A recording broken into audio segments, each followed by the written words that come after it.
Vesanje u pretklonu je jedna od odličnih vježbi koja će vam aktivirati doslovno cijela leđa, od gornjih do donjih, tako da sve što tu osjetite je u potpunosti normalno. Vježbu, kao što ste vidjeli, radimo sa šipkom. Tu šipku morate staviti na rek i to na onu visinu gdje će vam šipka biti dovoljno nisko da morate napraviti blagi počučanj kako biste je uzeli i otišli u početnu poziciju.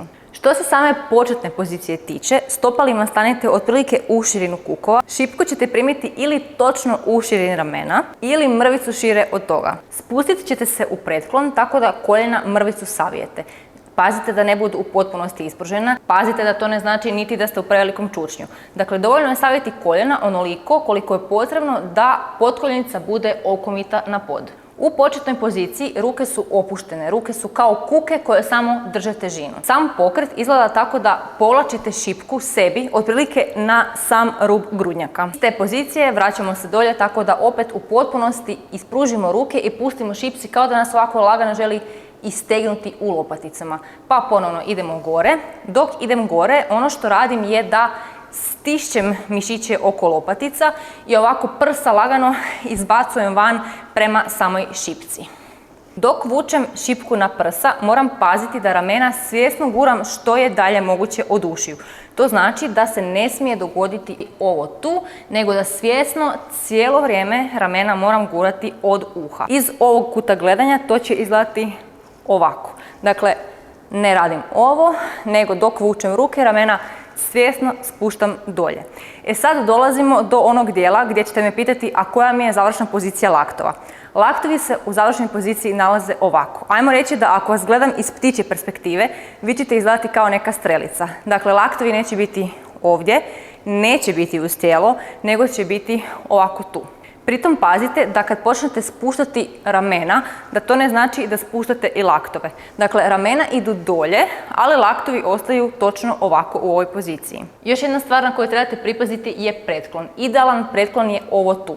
Pazite da to ne znači da se kroz seriju nesvjesno sve više i više uspravljate, jer si tako samo olakšavate vježbu plus ne aktivirate onda cijele mišiće leđa. Trudite se cijelo vrijeme ostati u istom pretklonu u kakav ste ušli na samom početku serije.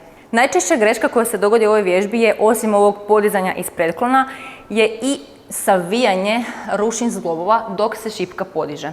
Ono što želimo je da ručni zglob cijelo vrijeme bude maksimalno ravan, kao da na njemu imate longetu koja ne dopušta nikakvo gibanje ručnog zgloba. Dakle, ono što želimo je ravnih polaktica i ravnih ručnih zglobova šipku dovesti u gornju poziciju.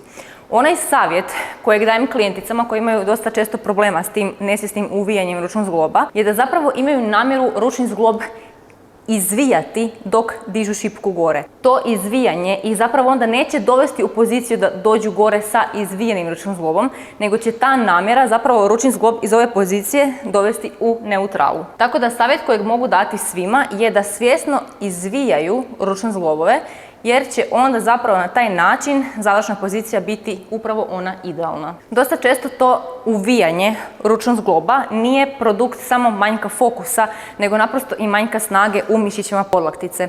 Tako da jedino logično rješenje koje se tu nameće su gurtne, koje će vam spasiti vježbu i zapravo vam omogućiti da iz te vježbe izvučete maksimum. Prilikom rada sa većim kilažama dosta se često zapravo pojavi to da se ljudi umore, pa onda imaju potrebu odmoriti usred serije. I onda greška koju naprave je da odlože šipku natrag na nosače, odmaraju, pa se onda ponovno stavljaju u početnu poziciju i nastavljaju seriju. To probajte ne raditi. Dakle, pozicija odmora je gore. Ajmo reći da vam je zadano 10 ponavljanja sa, izmišljam, 40 kila. To je jako teško i jako naporno. Doći ćete otprilike negdje do 5., 6. ponavljanja i onda će vam tu sad već postati jako teško, pa ćete se uspraviti. Disat, pa ponovno se spustiti u položaj i napraviti, ne znam, 2-3 ponavljanja sve dok ne dođe potreba za ponovnom pauzom. Dakle, vi se gore možete dići koliko god je puta potrebno. Naravno, nemojte to baš zloupotrebljavati, ali gore je pozicija odmora. Dakle, gore dišite koliko god vas volja, sve dok ne ispucate sva zadana ponavljanja. Naravno da težimo tome da s vremenom stječete kapacitet u toj poziciji i da vam pauza zapravo niti ne treba. Ajmo sad sve iz početka. Dakle, šipka je dovoljno nisko na nosačima. Primit ću je, ja više volim malo samo šire od širine samih ramena. I izađem van u početnu poziciju. Spustim se dolje u pretklon koji ću zadržati sve do kraja serije. Opustim ruke, šipka me isteže. Idem gore, vučem na rub grudnjaka, stišćem lopatice, prsa lagano izbacujem van i dolje. Ponovno gore, dolje. Gore, dolje. To. Kad ruke idu dolje, trudite se uvijek istegnuti mišiće. Nemojte raditi ovo, gdje ste zapravo cijelo vrijeme u nekakvom parcijalnom pokretu. Ono što želimo je da cijelo vrijeme istežemo, pa stišćemo. Pa istežemo, pa stišćemo.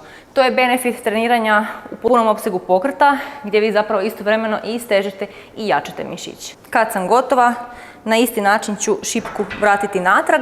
Dakle, nemojte je vraćati ovako, nego uvijek držite teret što je bliže moguće sebi, s njim lijepo došećite do nosača i kroz počučanj ga vratite natrag.